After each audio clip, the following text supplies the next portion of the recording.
Hello everyone. Exam Gurukul channel में आप सभी का स्वागत है। तो चलिए शुरू करते हैं फिर हमारी आज की वीडियो। आज का हमारा टॉपिक है phrase and clause. In phrase and clause में बच्चे सबसे ज़्यादा कंफ्यूज होते हैं। तो देखिए, मैंने पूरी कोशिश की है कि इस वीडियो के बाद आपका फ्रेज और क्लॉज में कोई कंफ्यूजन ना रहे। तो पूरी वीडियो ध्यान से देखिएगा। तो चलिए शुरू करते हैं। उससे पहले एक बात समझते हैं कि फ्रेज और क्लॉज ये हमें देखने को कहाँ मिलते हैं। ये हमें सेंटेंस में ही देखने को मिलते हैं, ये सेंटेंस का ही पार्ट होते हैं। तो एक एक करके इनको समझते हैं। सबसे पहले हम फ्रेज के बारे में देखते हैं कि इसके पॉइंट्स क्या क्या है, आखिर फ्रेज है क्या। तो नंबर 1 पर आता है ग्रुप ऑफ वर्ड्स, यानी कि फ्रेज ग्रुप ऑफ वर्ड्स है। ओके, चलिए एक बात समझ आती है। दूसरी बात क्या है? It makes sense but not complete sense. ये सेंस तो देता है लेकिन कंप्लीट सेंस नहीं देता है। ये बात भी समझ आ गई। अब तीसरी बात समझते हैं जो बहुत ही ज़्यादा मेन है। सब्जेक्ट प्लस वर्ब का कॉम्बिनेशन आपको देखने को नहीं मिलेगा, नहीं मिलेगा। तो इस बात को याद रखना है। बस यही फ्रेज की सबसे बड़ी पहचान है। और ऑब्वियसली सी बात है, अगर थोड़ा सा कॉमन सेंस लगाकर आप यहाँ समझें कि सब्जेक्ट वर्ब का कॉम्बिनेशन देखने को मिल गया तो फिर कंप्लीट सेंस आ सकता है ना। इनकम्प्लीट सेंस वाली तो कोई बात ही नहीं रहेगी। तो इससे भी हमें समझ आता है कि सब्जेक्ट वर्ब का कॉम्बिनेशन नहीं है। अब कुछ एग्जाम्पल्स लेते हैं, फिर आपको समझ आएगा कि फ्रेज क्या है। In the east, on a wall, a good memory, how to swim. ये देखिए, सबसे पहली बात क्लियर हो गई, ग्रुप ऑफ वर्ड्स है। दूसरी बात, अगर हम इनका सेंस निकालें तो शायद हमें कंप्लीट सेंस ना मिले। करके देखते हैं। इन द ईस्ट, ईस्ट में, ईस्ट में क्या, बात तो कुछ आगे बताओ। यानी कि ईस्ट में कुछ है, ये बात तो समझ आई, लेकिन क्या है पूरी बात समझ नहीं आई। तो बस यही है आपका इनकम्प्लीट सेंस, यानी सेंस तो दे रहा है बट पूरा नहीं दे रहा है। ठीक है। अब लास्ट पॉइंट हमने पढ़ा था कि सब्जेक्ट वर्ब का कॉम्बिनेशन बिल्कुल नहीं होगा। तो अगर हम देखें तो ना तो हमें इसी किसी भी सेंटेंस में हमें सब्जेक्ट मिल रहा है और ना ही हमें वर्ब देखने को मिल रही है। चलिए एक एक करके समझते हैं, तभी आपकी समझ में आएगा। अगर हम ईस्ट की बात करें तो ईस्ट को अगर आप सब्जेक्ट मानना चाहते हैं तो आप इसे सब्जेक्ट तो मान सकते हैं, लेकिन इसके साथ वर्ब कहाँ है? हमें तो सब्जेक्ट और वर्ब का कॉम्बिनेशन की बात हो रही है ना। हाँ। अब दूसरी लाइन में देखिए, वॉल, अगर वॉल को भी आप सब्जेक्ट मानते हैं तो फिर वर्ब कहाँ है? वर्ब तो नहीं है, दोनों का कॉम्बिनेशन नहीं है, इसीलिए तो फ्रेज है। तीसरी लाइन में देखिए, अ गुड मेमोरी, अ गुड मेमोरी क्या, इसके अगर इसको सब्जेक्ट माने तो वर्ब तो चाहिए, इसके साथ भी वर्ब नहीं है। हाउ टू स्विम, अरे यहाँ तो वर्ब है लेकिन सब्जेक्ट कहाँ है? वर्ब तो है भाई लेकिन सब्जेक्ट तो नहीं है ना। और हमें क्या चाहिए? सब्जेक्ट वर्ब का कॉम्बिनेशन। अगर वो मिल गया तो हमारा फ्रेज होगा ही नहीं। याद रखिएगा, सब्जेक्ट वर्ब का कॉम्बिनेशन नहीं है तभी तो ये फ्रेज है। बस यही सारी चीज़ें हैं, group of words, sense but not complete, और सब्जेक्ट वर्ब का नो कॉम्बिनेशन। ये फ्रेजेस की पहचान है और यही हमारा फ्रेज कहलाता है। ठीक है। आई होप इतनी सी बात आपको समझ आ गई होगी। और जैसे कि मैंने अभी आपको पहले बताया कि ये सेंटेंस का ही तो हिस्सा होते हैं, तो चलो फिर इन्हें सेंटेंस में फिट तो करें। तो चलिए, ये हमने सारे पार्ट्स को सेंटेंस में फिट कर दिया है। जो फ्रेज है वो अंडरलाइन है, इसे आप पहचान सकते हैं। अभी जो हमने एक एक करके उन्हें सेपरेट पढ़ा था। देखिए, फर्स्ट सेंटेंस क्या है? The sun rises in the east. Humpty Dumpty sat on a wall.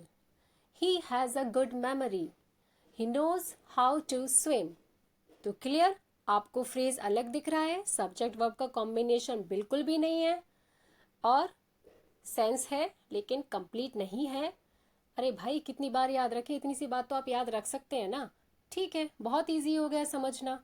अब इजी है तो ठीक है, प्रैक्टिस टाइम आ जाता है और थोड़ा सा प्रैक्टिस कर लेते हैं।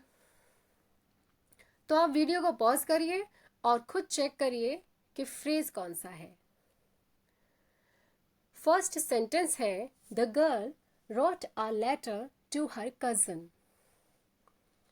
सेकेंड सेंटेंस है Indore is a clean city.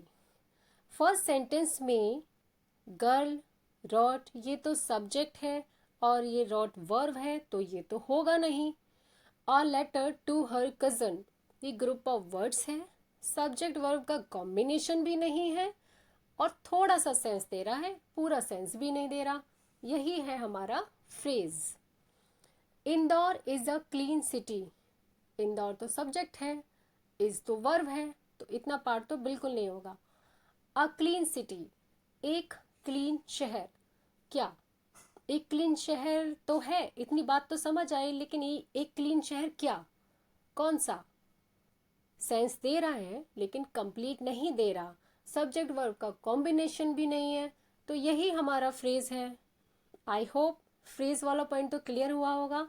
अब आपके दिमाग में घूम रहा होगा तो भाई क्लॉज क्या है, तो चलिए आगे समझते हैं कि क्लॉज क्या है। तो क्लॉज का पहला पॉइंट देखते हैं, group of words. Group of words तो फ्रेज में भी था और इसमें भी है। ओ माय गॉड, चलिए कोई बात नहीं, अभी कंफ्यूज मत हो जी, कंफ्यूज बिल्कुल मत होना, मैं भी कंफ्यूज हो गई बोलते बोलते। चलिए आगे देखते हैं। सेकेंड पॉइंट है सब्जेक्ट प्लस वर्ब का कॉम्बिनेशन। यस, ये हमारा मेन पॉइंट है जो हमारे क्लॉज को फ्रेज से अलग करता है।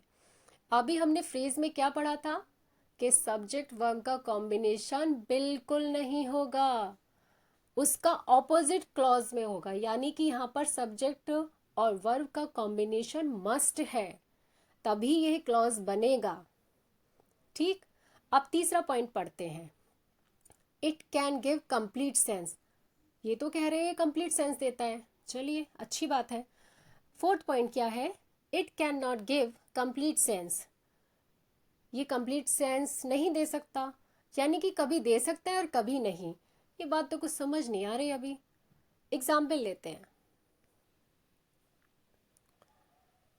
चलिए पहली लाइन में है if he comes, second line है I will help him, third है ही रिप्लाइड, फोर्थ है ही वुड कम।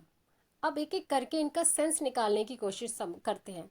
सबसे पहले अगर हम इसका पहला पॉइंट देखें ग्रुप ऑफ वर्ड्स, ये तो आपको समझ आ गया ग्रुप ऑफ वर्ड्स है क्लॉज में। हाँ बिल्कुल साफ दिखाई दे रहा है भाई, ग्रुप ऑफ वर्ड्स है।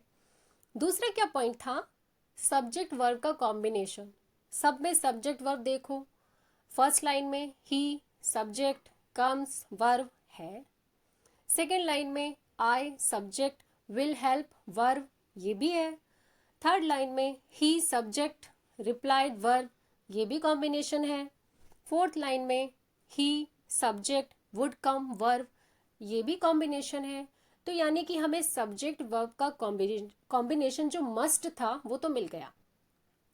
अब अगला पॉइंट क्या कहता है कि सेंस दे भी सकता है और नहीं भी दे सकता। अब देगा तो क्या होगा और नहीं देगा तो क्या होगा, तो चलो समझते हैं। इफ ही कम्स, अब इसका सेंस निकालिए। इफ ही कम्स तो क्या, यदि वह आता है तो आगे बोलो भाई, तो क्या होगा, यानी कि ये पूरा सेंस नहीं दे रहा। बस जो पूरा सेंस नहीं दे रहा है वही हमारा होगा डिपेंडेंट क्लॉज। क्या होगा, क्योंकि ये डिपेंड है किसी पर, आगे बताओ, आगे वाली बात पर डिपेंड है। आगे देखते हैं कि कौन सा सेंटेंस है। I will help him, I will help him, मैं उसकी हेल्प करूंगा। अब ये तो पूरी बात समझ आ रही है, इसमें तो ऐसा कुछ नहीं है कि कुछ समझ नहीं आ रहा है, विद कंप्लीट सेंस। तो ये हो गया हमारा इंडिपेंडेंट क्लॉज, यानी इसे किसी की जरूरत नहीं है, ये पूरा आजाद है, पूरा इंडिपेंडेंट है। थर्ड लाइन देखिए, ही रिप्लाइड। ही रिप्लाइड, किसी ने कुछ पूछा होगा और उसने उत्तर दे दिया, तो ये भी अपने आप में एक कंप्लीट सेंस दे रहा है, ही रिप्लाइड। कुछ ज़रूरत तो नहीं है हमें यहाँ पर, तो ये भी अपने आप में एक इंडिपेंडेंट क्लॉज है। नेक्स्ट लाइन में देखिए, ही वुड कम, वह आएगा। वह आएगा, ये एक बात हो गई कंप्लीट, ठीक है भाई आएगा, यहाँ भी कुछ अधूरा सा नहीं लग रहा, कंप्लीट सेंस है।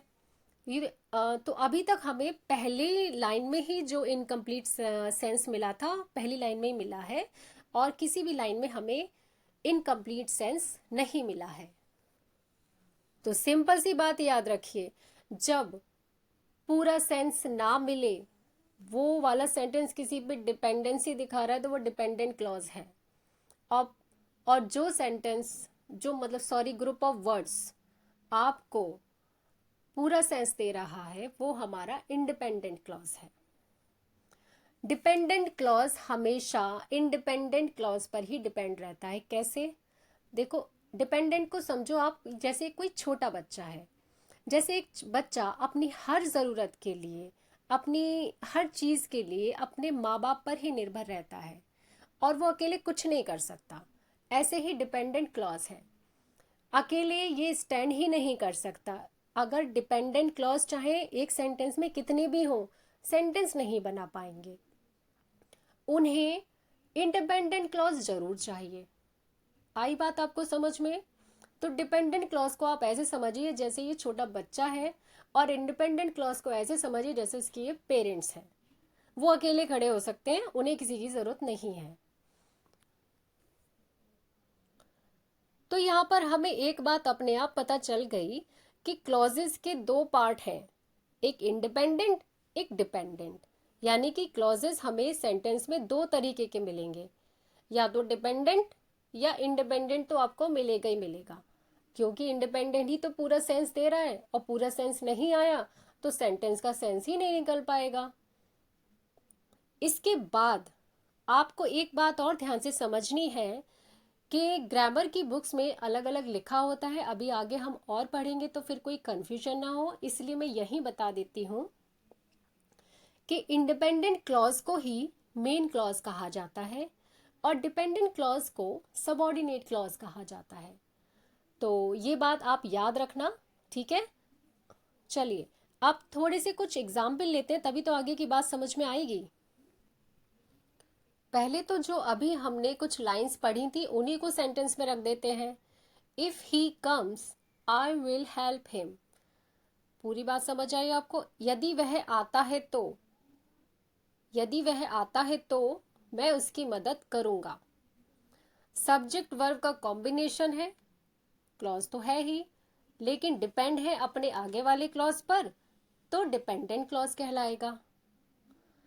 दूसरा पॉइंट आपको क्या और याद रखना है कि जो भी डिपेंडेंट क्लॉज होंगे वो एक कंजक्शन से जुड़े हुए होंगे। जैसे ये इफ से स्टार्ट है, वो मैं आगे आपको बता दूंगी नेक्स्ट वीडियोस में। अभी सिर्फ आप फ्रेज और क्लॉज को क्लियर करते चलिए, और इसमें ज़्यादा कुछ सोचने वाली बात ही नहीं है, सिर्फ सेंस निकालने की कोशिश कीजिए।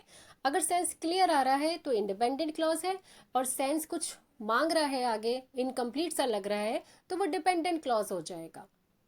बाकी इनकम्प्लीट सेंस तो फ्रेजेस में देख ही चुके हैं कि फ्रेज क्या थे। बस सबसे पहले क्लॉजेस में हम देखेंगे सब्जेक्ट वर्ब का कॉम्बिनेशन, उसके बाद डिसाइड करेंगे कि डिपेंडेंट है कि इंडिपेंडेंट है। क्लियर? आई होप इतनी बात तो आपको समझ आ गई होगी। ऐसे ही दूसरा एग्जाम्पल ले लेते हैं, जो अभी हमने पिछली लाइंस में पढ़ा था, हम वही लाइंस को ले रहे हैं। ही replied that he would come. He replied, अगर हम इसको अलग से अभी हमने पढ़ के देखा था, ये अपने आप में कंप्लीट सेंस दे रहा है, पूरी बात कह रहा है, इंडिपेंडेंट क्लॉज है। ही वुड कम, वह आएगा, ये वाला क्लॉज भी तो पूरी बात कह रहा है, इंडिपेंडेंट क्लॉज है। यानी कि इसमें दो इंडिपेंडेंट क्लॉज हैं जिसको दैट कंजंक्शन से जोड़ दिया गया है और एक सेंटेंस बना दिया गया है। क्लियर? अगर हम इनको अकेले लिखें तो भी अपने आप में वो कंप्लीट सेंटेंस है। तो कौन से वाले सेंटेंस कहे जाएंगे? सिंपल। तो यहाँ पर एक पॉइंट नोट कर लीजिए कि इंडिपेंडेंट क्लॉज ही एक सिंपल सेंटेंस होता है। ये बात बहुत सिंपल सी है। चलिए, इतनी बात तो आपको समझ आ गई है। एक सेंटेंस में कितने भी क्लॉजेस हो सकते हैं, लेकिन एक इंडिपेंडेंट क्लॉज होना मस्ट है। यानी डिपेंडेंट हो सकता है, दो हो, तीन हो, चार हो, लेकिन एक इंडिपेंडेंट तो चाहिए ही चाहिए। अरे तभी तो कंप्लीट सेंस आएगा, अदरवाइज तो वो सेंटेंस भी नहीं कहला पाएगा। चलिए एक दो एग्जाम्पल लेते हैं कि कितने क्लॉजेस हमें सेंटेंस में देखने को मिल सकते हैं। ज़्यादा कन्फ्यूज़न ना हो इसलिए मैंने दो ही एग्जाम्पल लिए हैं। When he came, he saw me and he greeted me। अब इस लाइन में आप देखिए, एक एक करके हम पहले क्लॉज को छांटते हैं। ही सब्जेक्ट है, केम वर्ब है, तो ये एक क्लॉज बन गया when he came. He subject है, सॉ वर्ब है, ये भी एक क्लॉज बन गया। नेक्स्ट में देखते हैं आगे, ही सब्जेक्ट है, ग्रीटेड वर्ब है, ये भी एक क्लॉज बन गया। अरे भाई इसमें तो तीन क्लॉज बन गए हैं। चलिए तीन क्लॉज बन गई ये तो हमें पता लग गया। अब कौन सा डिपेंडेंट है और कौन सा इंडिपेंडेंट है ये और क्लियर करते हैं। पहला क्लॉज देखिए, व्हेन ही केम, जब वह आया। अगर आप ऐसे बोलेंगे जब वह आया तो क्या हुआ, आगे बताओ, तो क्या हुआ, यानी कि कुछ डिपेंड है किसी अपने आगे वाले सेंटेंस पर, तो ये हो गया डिपेंडेंट। अगर हम इसको अलग से बोलें, जो अगला क्लॉज है हमारा, ही सॉ मी, अगर आप इसको सेपरेट भी रखते हैं तो अपने आप में कंप्लीट सेंटेंस है, इसको जरूरत ही नहीं है किसी की, ये हो गया इंडिपेंडेंट। अब देखते हैं लास्ट वाला क्लॉज, ही ग्रीटेड मी, यानी कि ये भी अपने आप में एक कंप्लीट सेंस दे रहा है, तो इसे भी किसी की जरूरत नहीं है। ये क्या हुआ, ये भी हुआ हमारा इंडिपेंडेंट क्लॉज। तो एक डिपेंडेंट था और दो इंडिपेंडेंट निकले हैं इस वाले सेंटेंस में। चलिए एक सेंटेंस और देखते हैं, you may sit wherever you like. You may sit, अगर इसको आप अकेले बोलते हैं, सबसे पहले तो आप ये कोशिश कीजिए कि आप क्लॉज को पहचान लें। यू सब्जेक्ट है, मे सिट वर्ब हो गया, तो सब्जेक्ट वर्ब का कॉम्बिनेशन है, क्लॉज तो बन ही गया एक। जितने सब्जेक्ट वर्ब के कॉम्बिनेशन आपको सेंटेंस में मिलेंगे उतने क्लॉजेस बनते जाएंगे, कितने भी हो सकते हैं। बस मैंने आपको क्या बताया कि एक इंडिपेंडेंट मस्ट है, बस इतना याद रखना। अब देखिए इसे, wherever you like, you एक सब्जेक्ट है, लाइक एक वर्ब है, सब्जेक्ट वर्ब का कॉम्बिनेशन मिला, ये भी एक क्लॉज बन गया। जहां भी आपको सब्जेक्ट वर्ब का कॉम्बिनेशन मिले बस उसे सर्कल करते जाइए, वो आपका क्लॉज बनता जाएगा। अब इनका थोड़ा सा सेंस निकाल के पता लगाते हैं कि ये इंडिपेंडेंट है या डिपेंडेंट है। वेयर एवर, चलो पहला देखते हैं, you may sit, you may sit, आप बैठ सकते हैं। ये तो अगर इसको अलग से बोले तो पूरी बात समझ में आ रही है, कुछ भी ऐसा तो लग नहीं रहा कि कुछ अधूरा सा है, कंप्लीट सेंस है, ठीक है, इंडिपेंडेंट है। आप दूसरा पार्ट देखिए, वेयर एवर यू लाइक, जहां कहीं भी आपको अच्छा लगे। अब जहां कहीं भी आपको अच्छा लगे तो क्या करें, पहले पार्ट को छुपा लीजिए और फिर इसका सेंस लगाइए। तो क्या करें, ये कुछ मतलब आगे बताइए भाई, क्या करें, ये डिपेंड है अपने पहले वाले सेंटेंस पर, तो ये हो गया डिपेंडेंट सेंटेंस। आई होप इतनी बात आपको क्लियर आ गई होगी। अगर नहीं आई है तो वीडियो को दोबारा देख लें, लेकिन फ्रेज और क्लॉज में अभी भी कोई कंफ्यूजन ना छोड़ें, उसके बाद ही आपको इनके आगे का प्रोसेस समझ आएगा। क्योंकि आगे जाके हम डायरेक्ट इनडायरेक्ट करें या कुछ भी करें ग्रामर में, हमें क्लॉजेज और फ्रेजेस का क्लियर होना बहुत ज़रूरी है। इसलिए मैंने इस वीडियो में सिर्फ सिंपल फ्रेज और क्लॉज के डिफरेंस को ही क्लियर किया है, और कुछ अभी तो मैंने इनकी टाइप्स भी नहीं बताए, अदरवाइज आप लोग कंफ्यूज हो जाएंगे। चलिए अब जितना पढ़ा है उसको चेक करते हैं, ये हमारा प्रैक्टिस टाइम है। सबसे पहले आप वीडियो को पॉज कर लीजिए, खुद समझने की कोशिश कीजिए, उसके बाद आप वीडियो को देखिए कि आपके आंसर राइट हैं या रॉन्ग हैं। आपको करना क्या है, आप नीचे दिए गए सेंटेंसेस में आपको फ्रेजेस पहचानने हैं, अगर क्लॉज है तो आपको पहचानना है, फ्रेज है तो आपको पहचानना है। अगर क्लॉज मिलता है आपको तो कौन सा है, इंडिपेंडेंट है या डिपेंडेंट है, ये भी पहचानना है।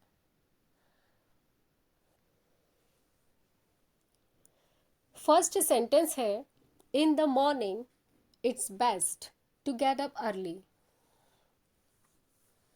इन द मॉर्निंग, कुछ सेंस समझ आ रहा है, ना ही सब्जेक्ट वर्ब का कॉम्बिनेशन है, क्या हुआ, फ्रेज हुआ। ठीक है, क्लियर सी बात है। इट्स बेस्ट, इट हो गया सब्जेक्ट, इज हो गया वर्ब, तो सब्जेक्ट वर्ब का कॉम्बिनेशन आगे लेके चलिए, best to get up early, early पूरा हो गया हमारा। क्या हो गया? क्लॉज। लेकिन कौन सा? क्या किसी पे डिपेंड है? नहीं, इंडिपेंडेंट। और कोई क्लॉज है ही नहीं। जब आपको सेंटेंस में एक ही क्लॉज मिले तो ऑब्वियसली सी बात है, तो वो तो इंडिपेंडेंट होना ही होना है, क्योंकि डिपेंडेंट तो अकेले आ ही नहीं सकता, क्योंकि वो एक बच्चा है ना, डिपेंड है। ठीक है, ये बात याद रखना। सेकेंड सेंटेंस में देखते हैं, I like the guy with the green shirt. I like the guy subject है, वर्ब का कॉम्बिनेशन। पूरी बात क्लियर हो रही है, यहाँ से किसी चीज की जरूरत नहीं है, इंडिपेंडेंट क्लॉज बन गया। विद द ग्रीन शर्ट, ये ग्रुप ऑफ वर्ड्स है, कोई सब्जेक्ट वर्ब कॉम्बिनेशन भी नहीं है, थोड़ा सा सेंस भी आ रहा है, फ्रेज बन गया। थर्ड लाइन में आइए, the sun rises in the east. The sun जैसे कि आपका सब्जेक्ट है, राइजेस हो गया वर्ब, तो सब्जेक्ट वर्ब का कॉम्बिनेशन क्या बना? क्लॉज। और कौन सा? इंडिपेंडेंट क्लॉज, क्योंकि वाक्य में और कोई तो क्लॉज है ही नहीं। और अपने आप में द सनराइजेस इतना भी आप बोलते हैं तो पूरी बात समझ आ रही है, सूरज उगता है, बस ठीक है, बात आ गई समझ में। आगे दे रखा है इन द ईस्ट।